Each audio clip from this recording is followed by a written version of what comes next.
15 years ago, after being fired from my career job, I started working as a real estate investor, and I couldn't understand why I wasn't immediately making millions of dollars. I didn't know I was a manic at the time either. Then I saw a successful real estate investor on TV, and he had two things that I didn't have: a big car, one of those monster Hummers, and a helicopter. It was right then and there that I realized that this is what was keeping me from being successful. So I asked my wife if I could buy a Hummer, and she said no. She lacked vision, so I bought it anyway, and I hid it from her. Do you know how hard it is to hide something that big? It's really hard. Now, some years later, still no helicopter, and after having symptoms for more than 35 years, I was finally diagnosed with bipolar disorder.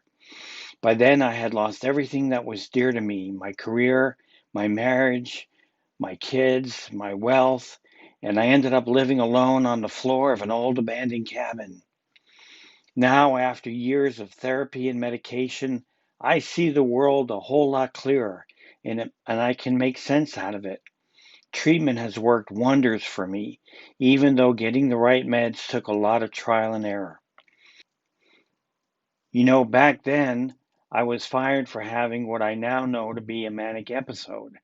Now I advocate for companies to pause long enough and consider giving treatment instead of termination for anyone who doesn't seem quite right. I have a vision of a world where all employers can understand and recognize the signs of mental illness and work to getting their people treatment so that they too can live a very productive life.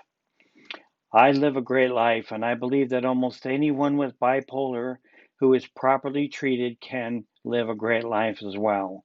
If life is not working for you and the world seems a little crazy, I hope that you will go and see a psychiatrist who might be able to help. And if you have already found this help, my hope is that you will continue treating your illness and enjoying your life. Treatment works. People can live and work well with bipolar. I am living proof of that.